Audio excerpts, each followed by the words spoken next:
Olá pessoal, vamos começar agora um tutorial de Hack and Plan, a plataforma escolhida pela coordenação do curso de Jogos Digitais como a principal ferramenta para o gerenciamento dos trabalhos interdisciplinares. É aqui que agora a gente passa a distribuir as tarefas, os sprints e vamos aprender como é que isso aí funciona, né? Então vamos lá, o que a gente tem para hoje? Vamos explicar a estrutura do projeto, né? É importante também para quem está começando aí no primeiro período conhecer o tipo de metodologia que a gente utiliza e trabalha no curso de jogos para fazer a distribuição das tarefas individuais para cada um dos integrantes do grupo. Depois a gente conhecer um pouquinho dessa estrutura do projeto, a gente vai começar propriamente na plataforma, e aí a gente vai fazer o registro da conta na plataforma, né? Depois vamos criar um projeto, lembrando que no Hack and Plan, depois de ter uma conta, você pode gerenciar vários projetos, né? Você pode manter um projeto de TI do primeiro semestre, depois do segundo semestre, e assim sucessivamente, e até talvez o desenvolvimento dos jogos indies que vocês forem fazer, vocês podem utilizar aí a plataforma, né? Depois da gente criar um projeto, é bem importante a gente trazer os usuários para dentro do projeto, né? Dentro do TI, a gente tem um papel importante do gerente de grupo, né? Esse gerente de grupo, ele vai ser o administrador do projeto, ele pode, caso necessário, ele pode nomear outras pessoas também para serem administradores. Os administradores, eles conseguem criar backlogs, criar sprints, né? Designar tarefas, né? Então, acho que é importante o gerente ele conhecer, saber se ele vai direcionar essas tarefas para outros integrantes do grupo, né? Porque isso é uma atividade primária dele, né? Dele gerente, né? Vamos lá. E aí a gente vai fazer a construção do backlog, né? É muito importante a gente construir o backlog do nosso projeto. Eu vou falar um pouquinho mais para frente sobre o backlog e os sprints, né? Depois disso a gente vai ver essa criação dos sprints dentro do Hack and Plan, a criação das tarefas, a associação dessas tarefas a usuários específicos, tá? E por fim, a gente vai fazer um filtro de tarefas por usuário, né? Pode ser que a gente tenha um sprint que tem muitas tarefas e você tá ali, você é um integrante do grupo e quer ver somente as suas tarefas. Então a gente vai criar esse filtro aí, tá bom? E por fim, vamos ver no Hack and Plan como é que eu vejo relatórios das horas trabalhadas e toda a estatística em torno do projeto. Então vamos começar aqui com a explicação da estrutura do projeto e aí a gente vai entender um pouquinho mais do Scrum, né? Uma metodologia de desenvolvimento ágil que a gente já adota há um bom tempo na PUC Minas.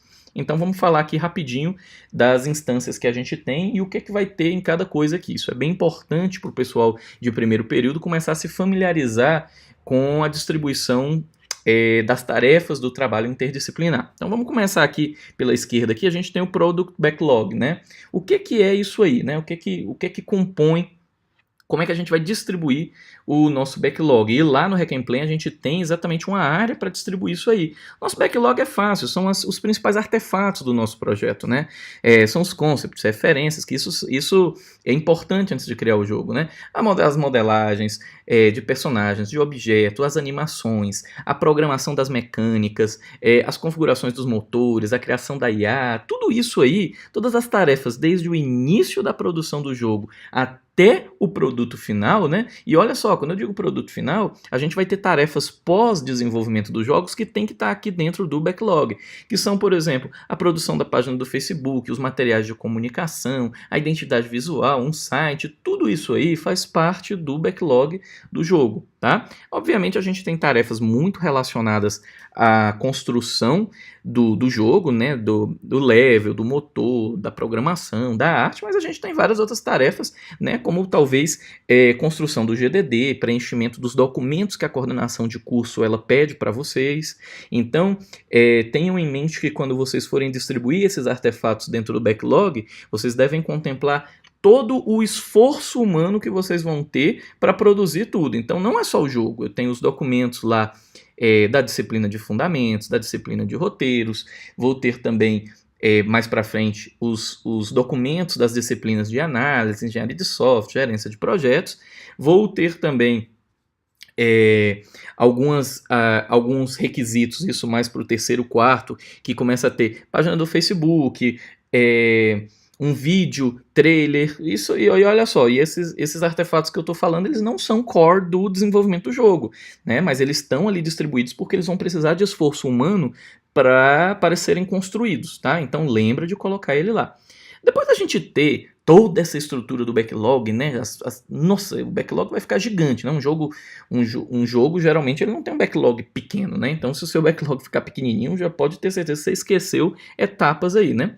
A gente vai precisar agora quebrar esse backlog na execução específica, e isso aí cai dentro dos nossos sprints, que é a nossa segunda parte, né? A gente vai quebrar esses artefatos em tarefas que serão distribuídas em unidades de trabalho. Geralmente o padrão utilizado no curso são semanas, né? Então o que acontece? Vamos pegar aqui um backlog de modelagem de objetos do level 1, né?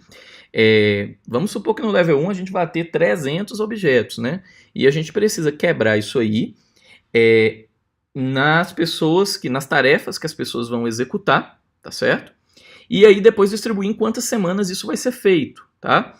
Geralmente, o semestre do TI, né, a gente obviamente tem uma diferença de primeiro semestre, né, início de ano, e meio de ano, né? Geralmente início de ano a gente tem a divisão de mais ou menos 15 semanas aí para a gente construir todo o nosso jogo. Então, alguns alunos gostam de distribuir 15 sprints, né? Outros alunos gostam de distribuir semana 1, semana 2, semana 3, semana 4. Então, aí fica a critério de cada grupo, tá certo? Então, dentro do sprint, eu vou ter as tarefas. Cada tarefa vai estar distribuída a um usuário do grupo, né? Um integrante do grupo. E aí a gente tem as iterações, né? As iterações são os processos de construções, tá certo? Dos sprints lá.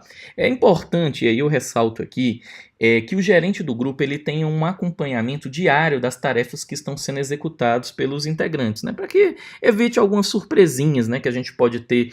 O gerente parou de acompanhar e passou, sei lá, 2, 3 semanas aí sem olhar a evolução do projeto. Consequentemente, 3 sprints passaram e o cara não viu que, por exemplo, na Sprint 2, um dos integrantes lá, o cara morcegou e não entregou a parte dele. Isso é um potencial problema pro grupo, tá? Então o gerente tem que ter esse acompanhamento aí quase que diário. Eu recomendo dar uma corrida de olho. No final do dia você olha e fala assim, fulano fez o que estava previsto, tá tudo bonitinho, até você propriamente chegar ao produto final, passado essas sprints, né? Então, fechadas as sprints, espera-se que o backlog todo ele tenha sido distribuído e o produto final esteja pronto, tá certo?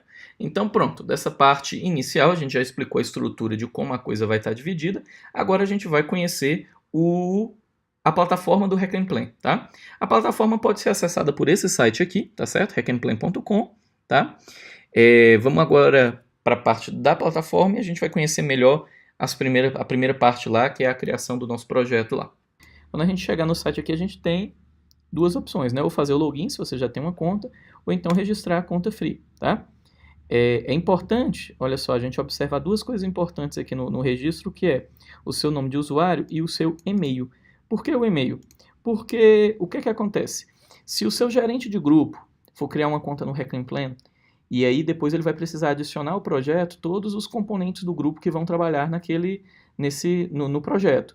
Então ele precisa do e-mail que você cadastrou no Hack and Plan para poder te adicionar dentro do projeto. Se por um acaso este e-mail que você vai passar para o gerente, ele já tiver uma conta do Hack and Plan, automaticamente ele já faz o cadastro e já está dentro do projeto. Se o e-mail não tem uma conta válida ainda no Hack and Plan, o Hack and Plan já envia um e-mail todo personalizadinho, falando assim, fulano de tal, estou te convidando, você precisa fazer o cadastro aqui na plataforma para poder participar. É importante lembrar, pessoal, que depois daquela tela de cadastro, você precisa ativar a sua conta através desse e-mail que o Hack and Plan enviou para você. Depois da conta ativada, aí você pode fazer o login normalmente. Quando você executa o Hack and Plan a primeira vez, é necessário fazer uma configuração inicial, que basicamente você escolhe a cor do fundo, né? E se quer uma imagem de fundo. Depois dessa configuração, o Hack and Plan está pronto para ser utilizado. Vamos começar aqui a criação do nosso primeiro projeto, tá? A gente clica aqui em Projetos, Create Project. Nessa opção aqui agora, a gente precisa inicialmente escolher o preset que a gente vai utilizar. Os presets, eles habilitam e desabilitam as funcionalidades do Hack and Plan. Se você quiser conhecer melhor cada um dos presets, você pode mandar mostrar os detalhes e fazer a alternação de cada um dos presets. E aí você vai ver quais as funcionalidades são mostradas ou quais são ocultadas. A nossa sugestão é que você escolha o Full Suite, porque todas as funcionalidades vão vir habilitadas. Na parte de criação do projeto, você vai especificar o nome do seu projeto de TI, né?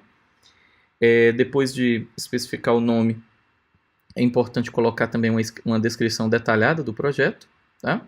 E também não esquecer de especificar a unidade de medida. A gente vai trabalhar com horas. Crio o meu projeto e pronto. O projeto está pronto para ser iniciado. Vamos começar agora a adicionar usuários no nosso projeto. Para fazer isso aí, a gente precisa vir aqui no item de administração. E aí aqui a gente tem User Permissions. Observe que você já está por padrão ali, né, como administrador. Agora a gente vai digitar o e-mail de cadastro dos seus integrantes do grupo para poder fazer a adição. A gente adiciona o e-mail aqui. Caso, né, ele não tenha ainda no Hack and Play, a gente marca essa opção. Ele vai enviar um e-mail de convite, tá, para inscrever na plataforma. Olha só, ele localizou o meu usuário. A gente pode marcar essa opção aqui para dizer que ele é administrador. Caso ele não seja administrador, eu desmarco e vou configurar o que ele tem permissão ou não dentro da plataforma. O que vai ser só de leitura, o que vai ser só de atualização, a permissão completa, né? E agora eu vou clicar em inserir, né? Atualizar, e aí o meu usuário foi cadastrado com sucesso. Agora, vamos aprender a criar os nossos artefatos, tá certo? Para poder a gente fazer depois a distribuição dos sprints. Vamos clicar aqui no nosso projeto que a gente criou, ele já está lá na home, tá? Entro dentro do meu projeto, ele me jogou aqui para as boards, né, que são as distribuições dos sprints. O backlog está aqui logo abaixo, né? Então, como é que a gente vai fazer? Por padrão, a gente tem essas categorias aqui, né? Vamos adicionar uma tarefa aqui, né, que seria um daqueles itens lá, por exemplo, modelagem dos objetos do primeiro level. Pronto. É uma atividade, vamos colocar aqui, talvez de design, que é projeto, né? Não vou colocar automaticamente aqui os meus sprints, né? Geralmente eu crio primeiro todas as tarefas aqui, ó. Vamos primeiro aprender a criar todas as tarefas para depois a gente jogar eles para dentro do sprint. Clique em Creating e aí agora ele vai adicionar dentro do meu backlog. Prontinho, meu artefato foi criado com sucesso. Eu vou colocar aqui mais um outro item, por exemplo, programação da IA de batalha. É uma atividade de programação, vou criar ela. Pronto. O que você vai fazer aqui é distribuir todos os artefatos do jogo. Depois disso aí distribuído, a gente vai para a segunda etapa, que é jogar isso aí para os sprints. Para começar a criação dos sprints, vamos entrar aqui na página do nosso projeto, né? Primeira coisa que a gente vai fazer, né, é entrar na parte de boards e milestones, e aí a gente vai ter listados aqui todos os nossos sprints. Vamos clicar aqui em Create Board, e vamos fazer o preenchimento, especificando o nome do nosso sprint. Aqui eu vou criar o sprint 2, você pode também colocar a semana 2, né? Também tem como a gente fazer a especificação dos nossos marcos do projeto, né? Se a gente precisar avisar alguém quando essa etapa for concluída, mas esse não vai ser o nosso foco neste momento. É importante agora, neste momento da criação do sprint, a gente definir as datas de início e a data de fim. Se necessário, coloque uma descriçãozinha do seu sprint e pode clicar em criar.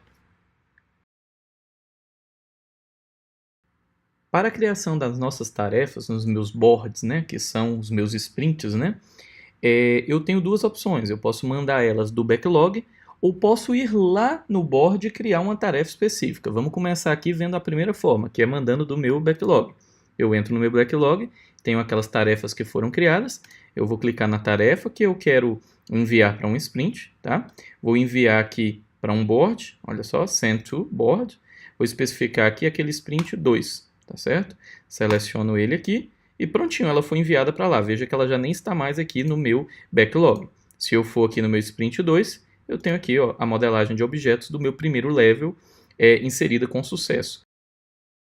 Agora vamos aprender como associar usuários às tarefas, especificando seu tempo de trabalho, aprendendo a segunda forma de adicionar tarefas às boards, que é clicando em Add Task, preenchendo o título da tarefa, especificando em qual board ele vai ser adicionado e a categoria da tarefa que a gente está criando, né? Uma categoria de arte aí, de modelagem. Agora, né, eu vou especificar o usuário que vai fazer, clicando em Add User. Vou especificar aqui o Marcos para executar a tarefa. E agora, observe que a tarefa foi criada e eu posso mover ela para em progresso.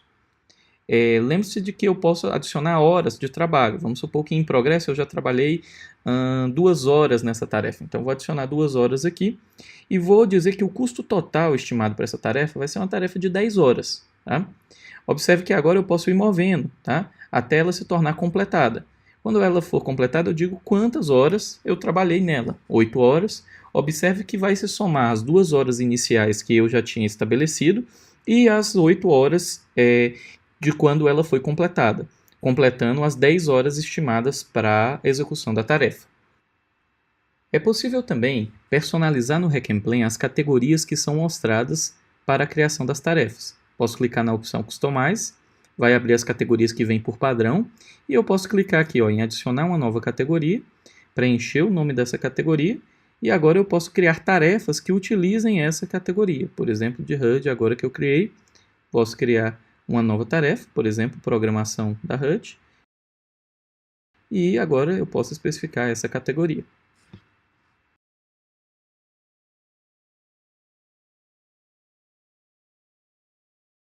Vamos aprender agora a criar um filtro personalizado que a gente possa ver somente as nossas tarefas. Vamos clicar aqui em Filter Tasks, Editar Filtros, e vamos criar um novo filtro. Tá? Esse novo filtro eu vou chamar de Minhas Tarefas, para que eu visualize somente as tarefas que são minhas ou que eu estou participando. Vamos colocar um operador aqui de AND, vou adicionar uma regra. A regra é, no campo de usuário, né, tem que ser igual, né, ao meu valor aqui, o usuário, por exemplo, André. Vou criar esse filtro, o filtro está criado, vou clicar em salvar. Agora, eu posso vir nos filtros e especificar o filtro Minhas Tarefas. E somente as tarefas que eu estou associado ou que eu participo vão ser mostradas. Observe que o filtro é aplicado em todas as boards. A parte de relatórios pode ser gerada a partir do item de métricas do Hack and Plan. Observe que eu posso ver, por exemplo, todos os detalhamentos de um sprint, né? Então, o sprint 2, quantas horas foram trabalhadas em cada uma das categorias, né? Também é possível editar esse escopo e ver, por exemplo, as horas trabalhadas em um sprint por um usuário específico, como no caso aqui o André, no sprint 2. Tá? Observem também que é possível ver a quantidade de horas totais de um projeto. Então eu mudo aqui para projeto, mando aplicar e ele me traz a quantidade de horas trabalhadas dividido pelas categorias. Também é possível ver isso de um projeto baseado em um usuário. Vocês viram que é bem fácil customizar as opções do relatório. Chegamos ao fim do tutorial e eu queria fazer um agradecimento especial ao André Gonçalves. Ele me ajudou na gravação das telas, né? Utilizou os projetos dele aqui do Hack and Plan para demonstrar algumas áreas. Então esse tutorial não tinha saído sem a ajuda dele. Se você ficou com alguma dúvida ainda na utilização do Hack and Plan, utilize a reunião número 1 de planejamento para tirar as dúvidas com o professor orientador.